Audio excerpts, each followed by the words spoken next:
Hello, everybody. Happy Saturday. If you're watching this on Saturday at our regular time, otherwise, happy whatever day it is that you're watching this. I have noticed from some people's clicks onto our site here that people are watching this throughout the week. So we have a virtual audience, even if we don't always have a room full of people. And in that regard, doing Bible study in this way is rather different and perhaps a little bit better outreach for some. And we might have to consider when we start getting back together again sometime soon, I'll cross my fingers and hope that we might also have a video component go along with that for those who want to continue doing it in this way. I'm happy to be here with you again. I do miss the lounge as we have depicted back here. I'm going to switch up the backgrounds a couple of times in our future meetings, so it's not always setting in this or being set in this particular place, but it will always be us and it will always be me here talking to you. It'll always be you as well participating until such time as we can come together. I know last week I said I wasn't going to keep you the whole hour, but I did in fact keep you the whole hour. I promise, I'm not crossing my fingers or anything here, that we will get out in 40 to 45 minutes this time. I will put the Jamie Farr video up for you to see again, and in case you didn't get to see it last time. Jamie Farr from NASH said a few words for us, and I will post that up. I won't post it up every week, I promise, but I will post it up again this week in case you missed it last week. It's also up on the Facebook page of Belle Trace, so all you have to do is ask Melissa or Barbara, and they can tell you how to see it. And it's a lot of fun. It's only 2 minutes, so it's only a couple of minutes, but it tells a nice story, and he is a lot of fun. So I was very pleased that he was able to do something for us and our community here. One of the things that we're going to continue on with today is the Noah story and get into the Tower of Babel. I've tried to find my pictures from when I visited Iraq and saw some ziggurats, and I'll talk a little bit more about that when we get there. I haven't been able to do that yet, so hopefully in a future meeting I'll be able to show you some of those.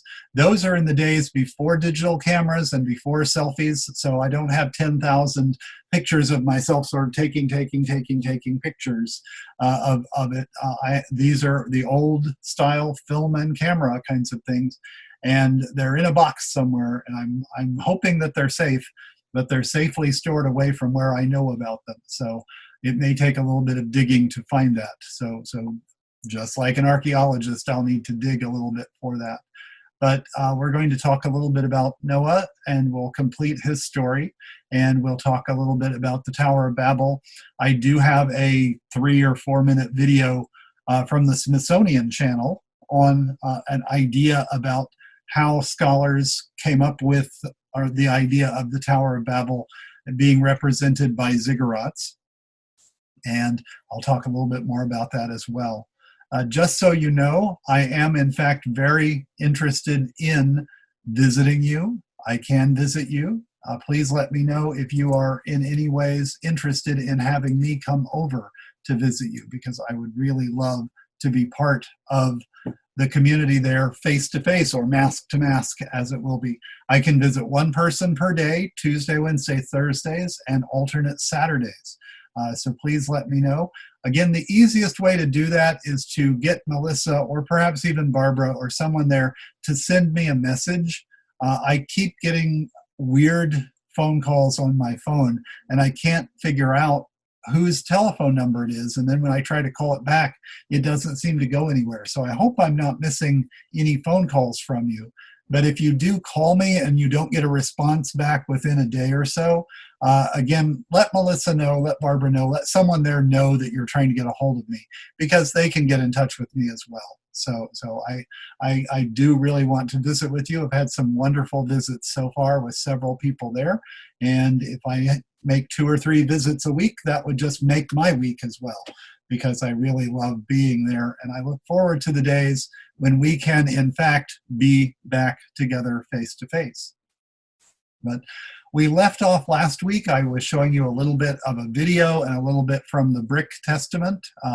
I have, I think, maybe 5 or 6, let's see, I'm going to count them quickly here, seven slides on the Tower of Babel for the Brick Testament. So we're running sort of out of those. I won't do that all the time, but they are rather fun, and it sort of gives my, as I may have said before, my sort of my 10-year-old, 12-year-old heart a boost, because I was quite the Lego fan.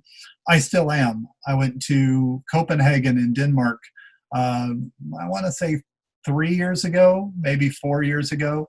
And one of the places I had to go was the Lego Superstore. And my parents are very lucky I did not find that store when I was a child, because I would have moved in and they would have had to pay rent. And it's quite a lot of fun the way people have done things like this. And in fact, I'm actually pretty jealous of the fact that someone did this Brick Testament thing and I didn't think of it first. I wanted to share that with you, but I don't want to overdo it. So we'll keep going on that. But this is also the weekend of 9/11. As I am making this video, it actually is 9/11. So I'd like for us to take a moment of silence in remembrance of that. We're coming up close to the 20th anniversary of that event. I believe it's next year if you're watching this in 2020. So I'd like for us to take a moment of silence to remember the more than 3,000 people who died that day.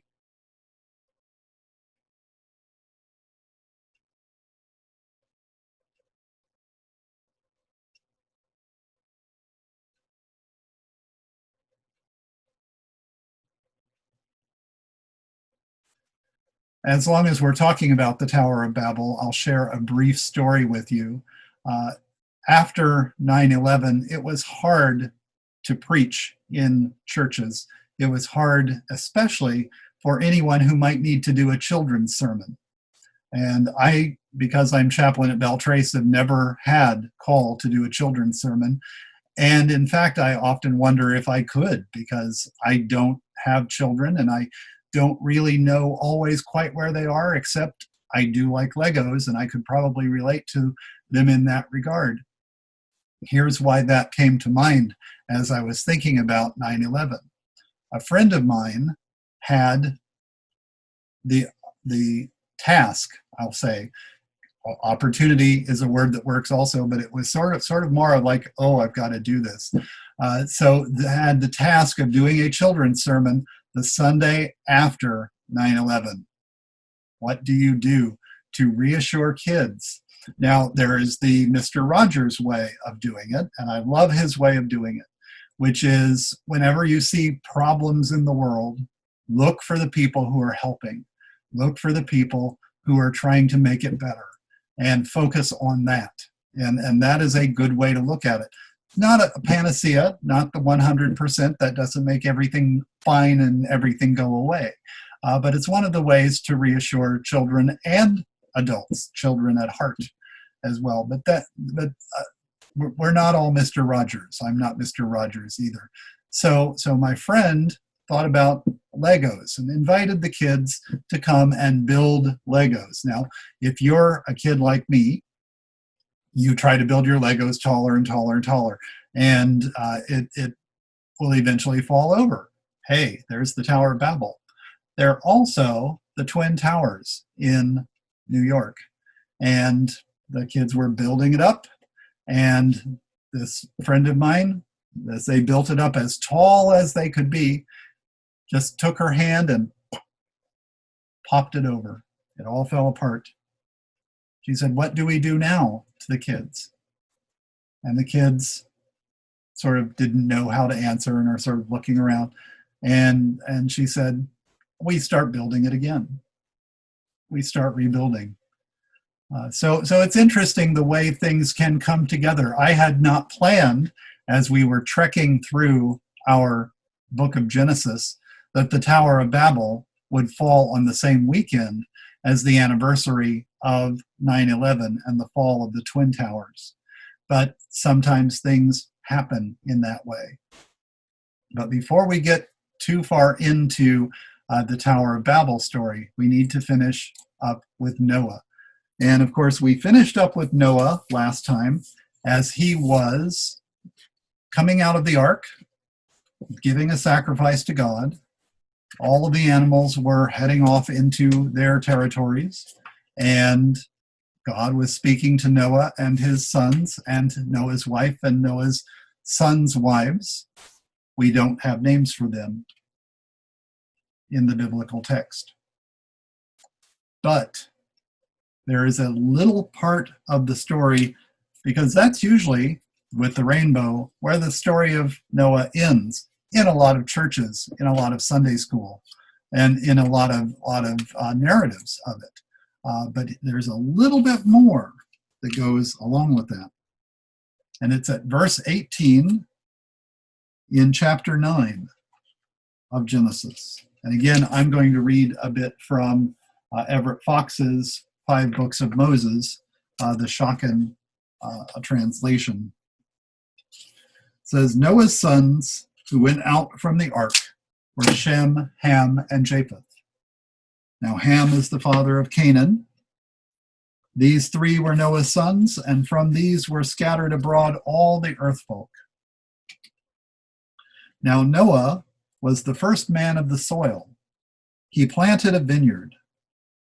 When he drank from the wine, he became drunk and exposed himself in the middle of his tent.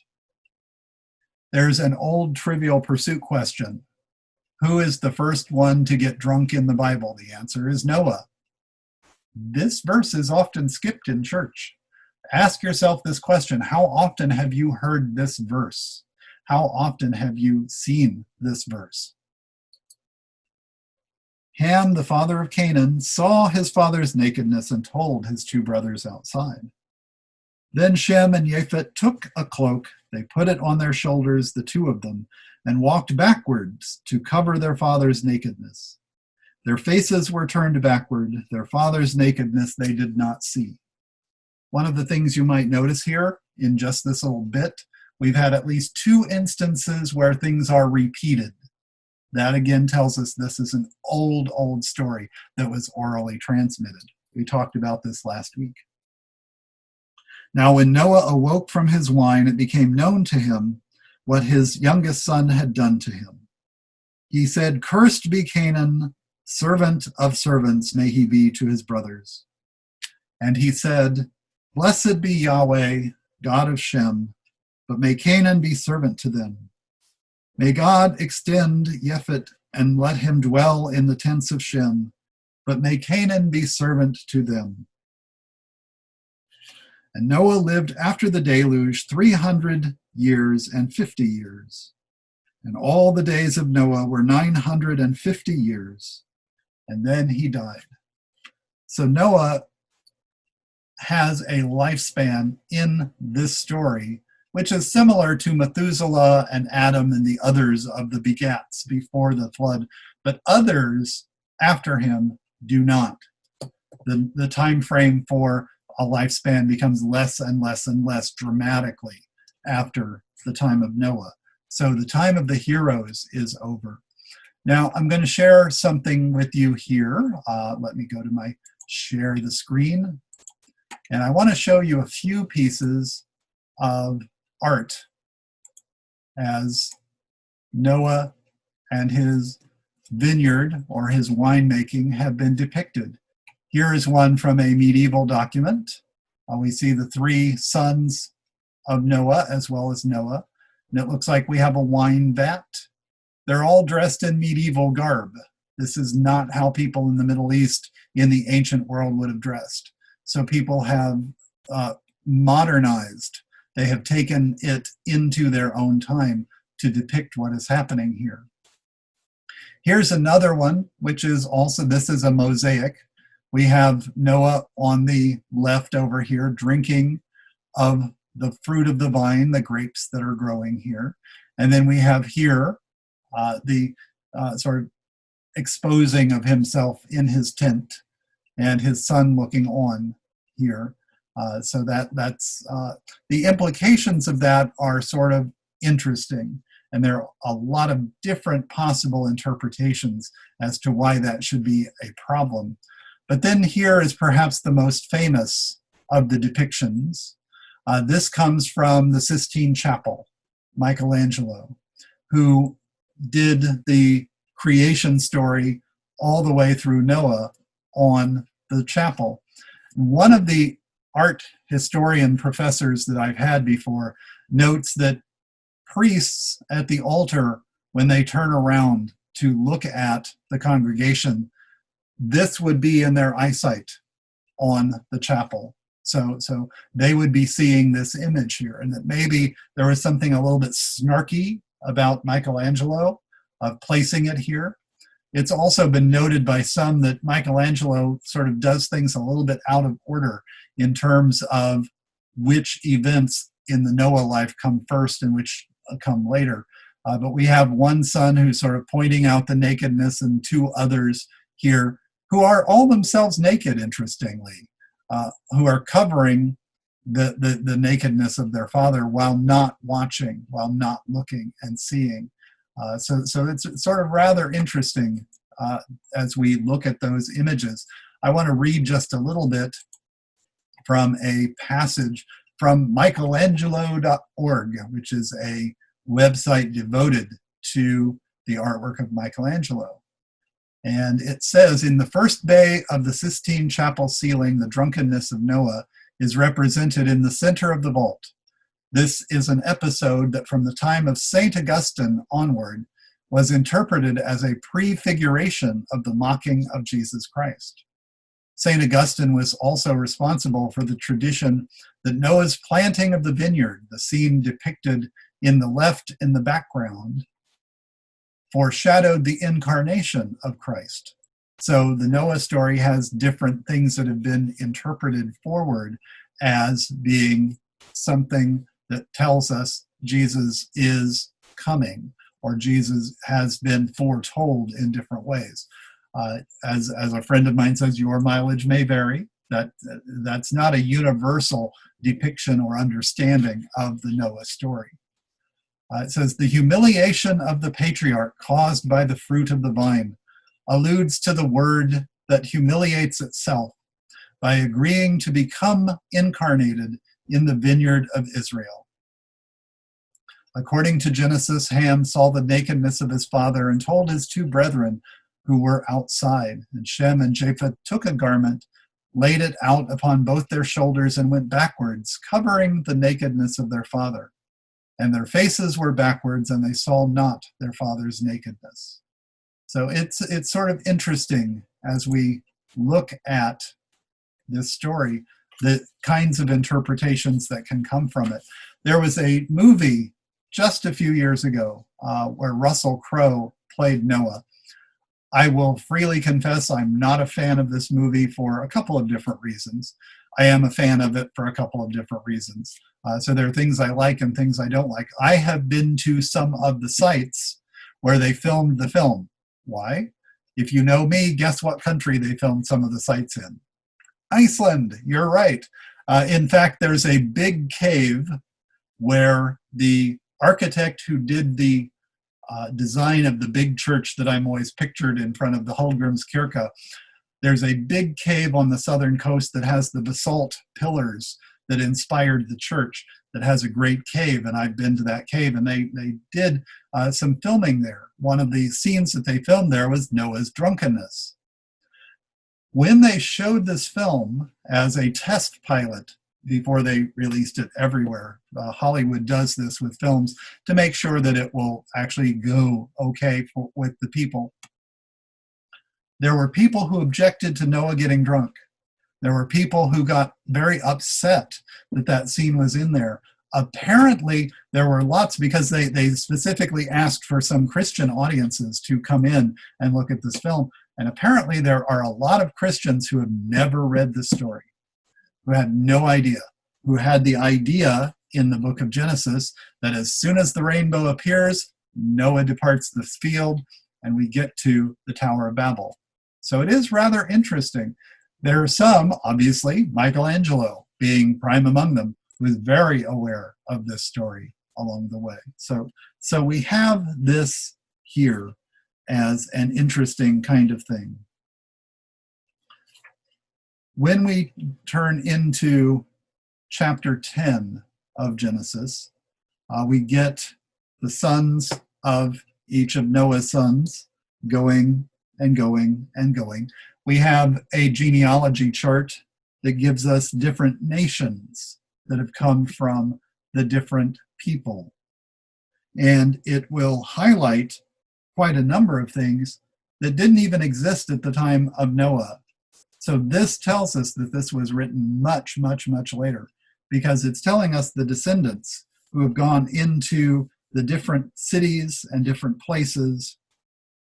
And one of the things that we will also see is that some of these names are names that came along quite a bit later.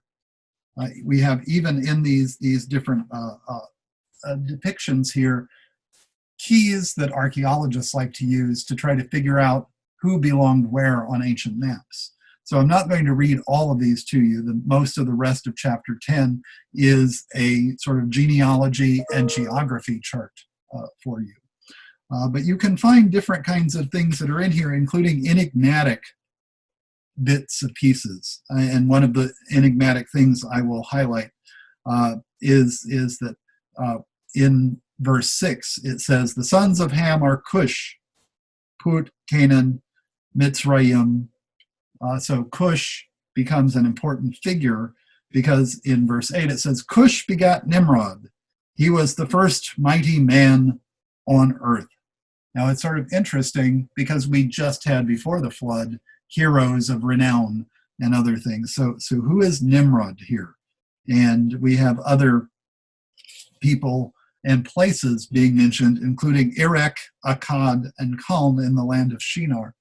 Well, Erech is a city that we know, and Akkadians are a people that we know from much later. The Akkadians are a Semitic people, as are Jews, as are Muslims, and it's the Akkadian language is in one of the forerunners of both Hebrew and Arabic.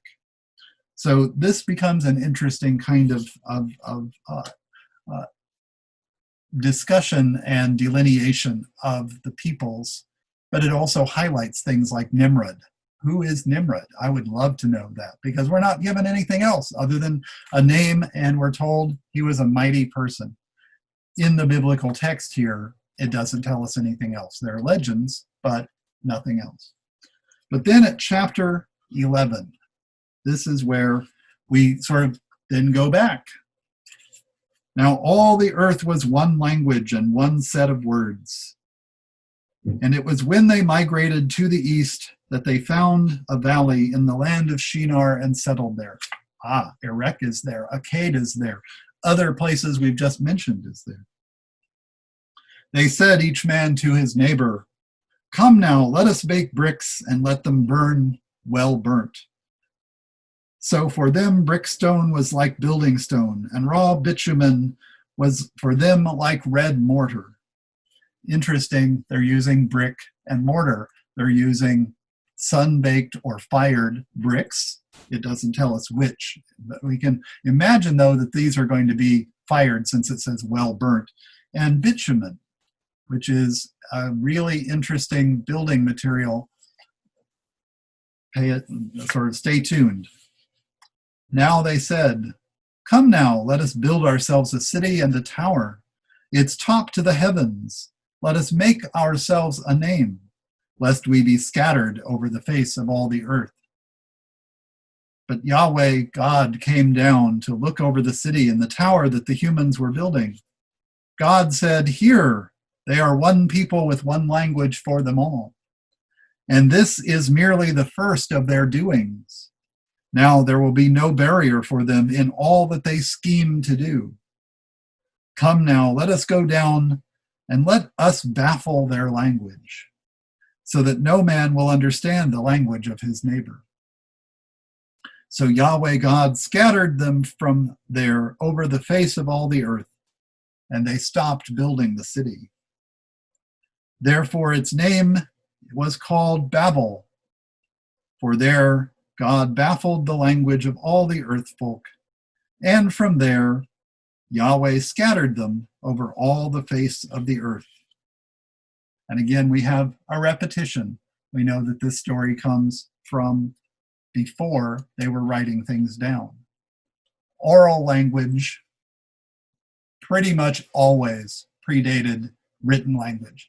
There might, in the rarest of rare instances, have been a couple of times where a mark or two might have been before a understood what we would call linguistic sound. But we have oral traditions that predate written traditions by hundreds, thousands, sometimes even 10,000 years or so more. The fact that the Big Dipper is known as the Great Bear in what we call Old World and what we call New World traditions that were separated from each other for 13,000 years tells us there was probably something before then that was carried from one place to the other. So these things can be very, very old, very old. But the Tower of Babel, it's sort of interesting the way it's discussed here, because it seems to indicate that people could theoretically have no limit to what they can do. And that it's because we lack an ability to communicate with each other that we end up being confused. How often do we see that as the case? Even if we're speaking the same language. Have you ever been talking to someone and you know what you mean, but they don't know what you mean? And you're sure they don't know what you mean because you can tell they're not understanding. That happens a lot.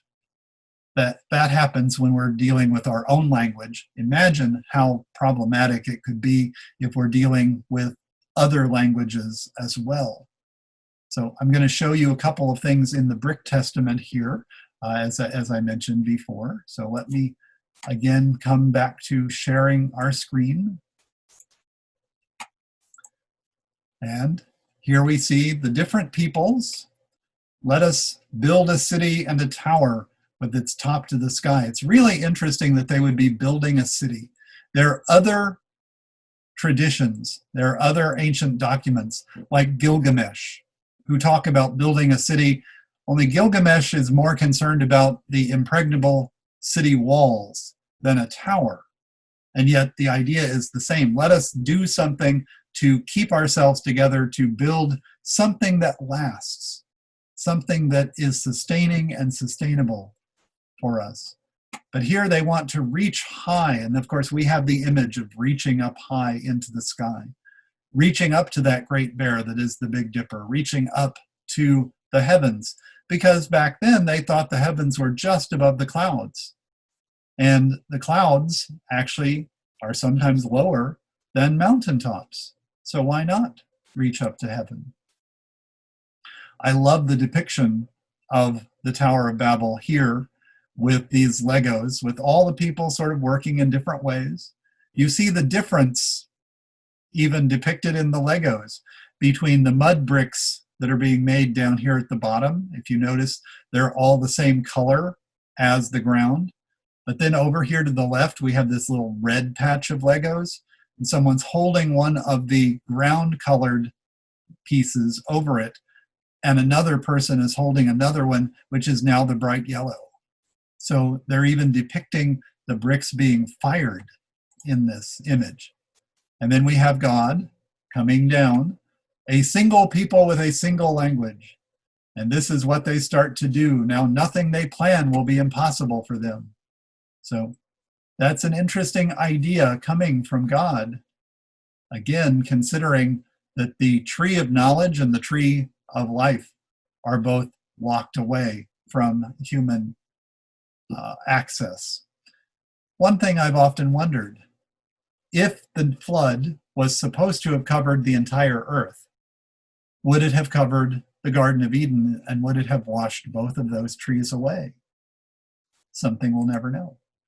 I think that's being overly literal, but it would be, for someone who is a biblical literalist, a question to answer. Here we have God once again speaking to the angels. Some have rather bizarre facial expressions. Come, let us go down and confuse their language so they will not understand one another. Here we have the workers working higher and higher. So here we have the confusion happening and people are going every which way.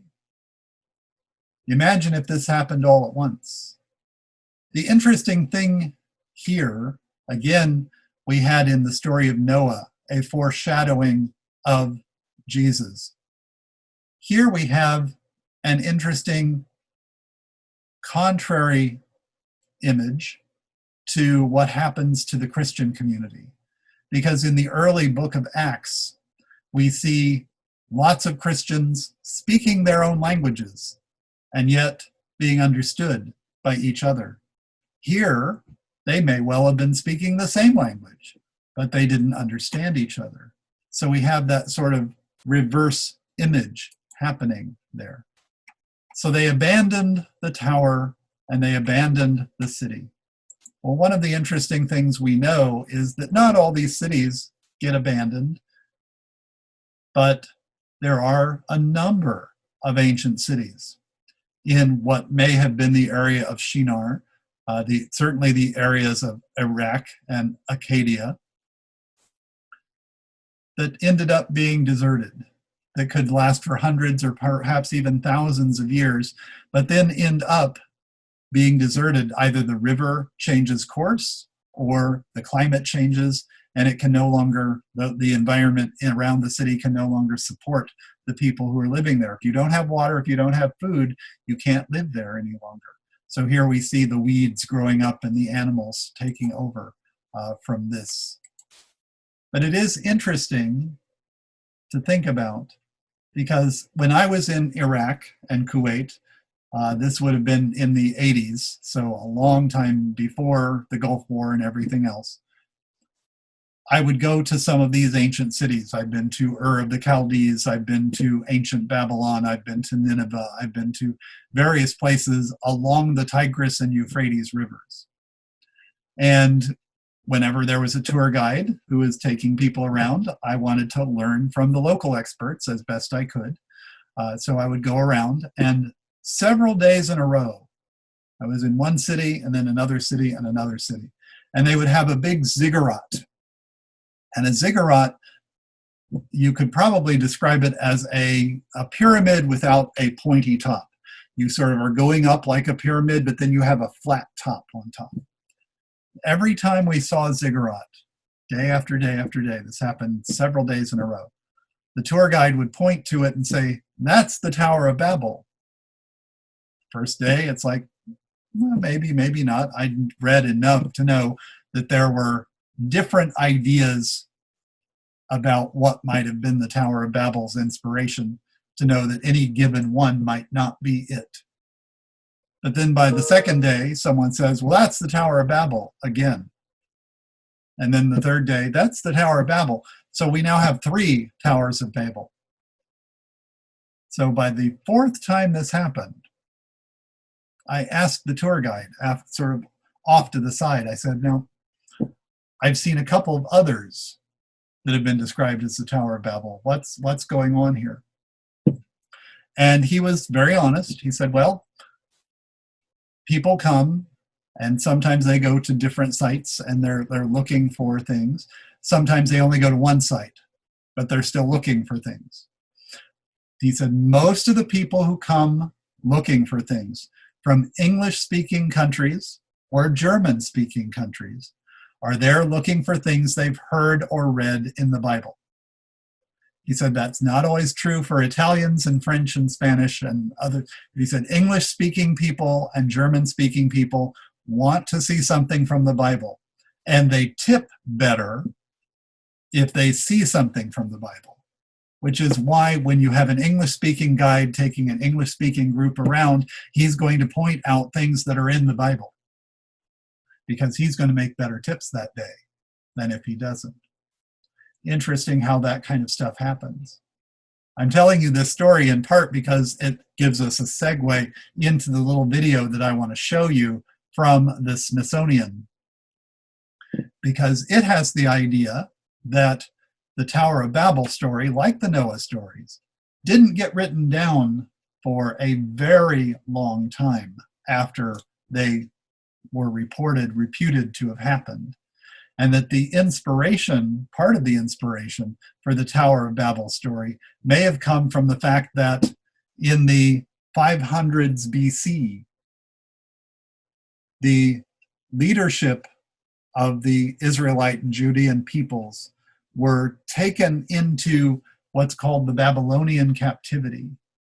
And in Babylon, they saw a huge tower being built up to the heavens. So with that in mind, I'm going to show you this video. So please stay tuned for that.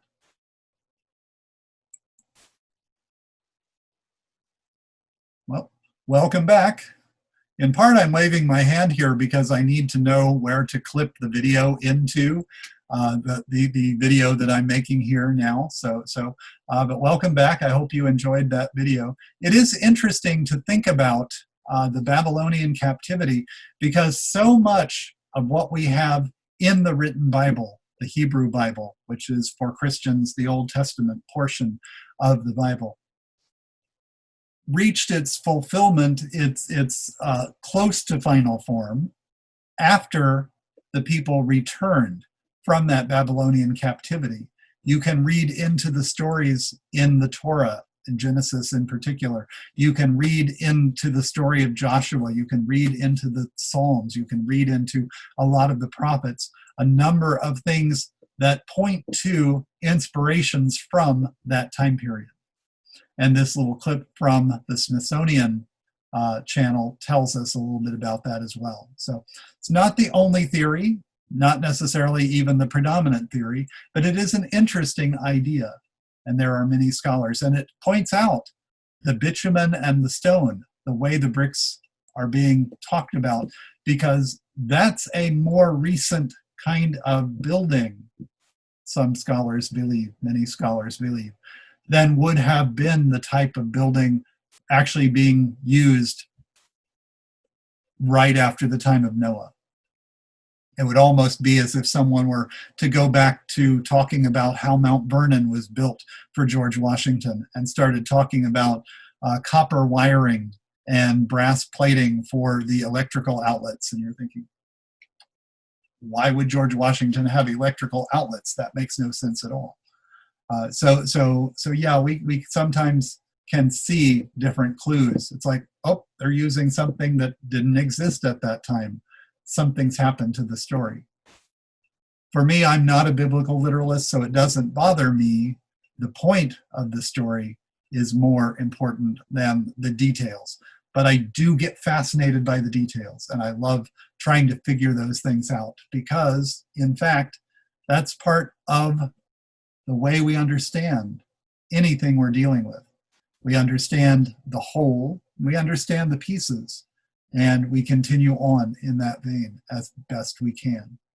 And I'm looking up at the clock, and I am going to promise to have us done in 45 minutes today. So I'm going to sign off now, and we'll pick up with the Abraham story as we go forward into the biblical text next. So we'll have actually a couple of weeks at least of the Abraham story. I might have a brick testament or two on that, but there's less of that.